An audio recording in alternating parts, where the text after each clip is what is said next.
బాబా Sathupalli MLA doctor మట్ట Ragamayi madam ఓపికేక మాటకం సలహం చేయొచ్చు చూడుండోళ్ళ ఏంది మళ్ళా నిత్యం నియోజకవర్గంలోనే ఉండి పబ్లిక్ సమస్యలను తెలుసుకోనికే వాళ్ళ ఇండ్లు లెక్క పోయి పూరా మట్టగా ఓలని అడిగి తెలుసుకుంటుంది. అవునాబా ఇప్పుడు ఏమైనా ఓట్లు ఉన్నాయంటే అది లేదు.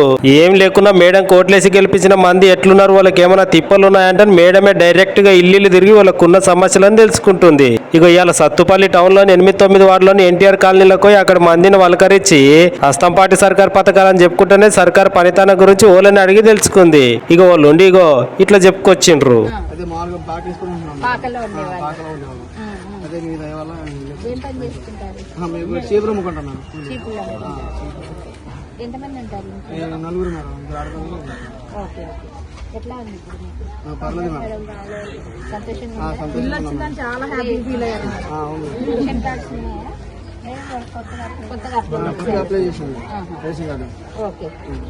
ఇక ఇంకింతమంది ఏమో మా ఎమ్మెల్యే మేడం వస్తుందని చెప్పి ఇంట్లోకించి ఆనందం మీద బయటకు వచ్చి సెకండ్ ఇచ్చిర్రు. కరెంగా చూడు మేడం, ఇంత ఓపిక మీద పబ్లిక్ లకు వాళ్ళ సమస్యలను తెలుసుకుంటున్నాం అంటే మీకు ఓట్లేసి గెలిపించిన పబ్లిక్ ను మీరు ఎంత పాలన చేస్తారో గీనే అర్థమవుతుందని ఇది చూసిన మంది అంటున్నారు. ఇక అట్లనే కొత్తగా కట్టుకుంటున్న ఇందిరమ్మ ఇండ్లను చూసి ఆ ఇంటి వాళ్ళకు కొన్ని సూచనలను సలహాలను ఇచ్చింది ఎమ్మెల్యే మేడం. ఇక 28 మందికి వచ్చిన సీఎం రిలీఫ్ ఫండ్ చెక్లను వంచి చెక్కులు తీసుకున్న మంది అందరూ అస్తంపాటి సర్కార్కి అండగా ఉండాలని కోరింది ఎమ్మెల్యే మేడం. ఆ కార్యంలో వ్యవసాయ మార్కెట్ చైర్మన్ దోమ ఆనందం బాబు, అస్తంపాటి పెద్ద లీడర్లు గాదె చెన్నరావు, తోట సుజాలరాణి, పద్మజ్యోతి, దుదిపాల రాంబాబు, నాగుల్మీర గఫర్, చల్లగుల నరసింహరావు, చల్లగుల కృష్ణరావు, మురళిరెడ్డి, సాంబశివరావు, కమల్ పాషా, కరుణాకర్, ఐసీను, కుమారి, కొత్తపల్లి శివ, వెంకటేశ్వరరావు, అజయ్, మానుకోట ప్రసాద్, సందీప్ గౌడ్, పాపారావు, నాగభూషణం, జీవన్, టోపిసీను, వాలి, సింగరేణి ఆఫీసర్లే కాకుండా ఇంకా నెస్సమంది అస్తంపాటి బుడ్డ లీడర్లు పాల్గొన్నారు.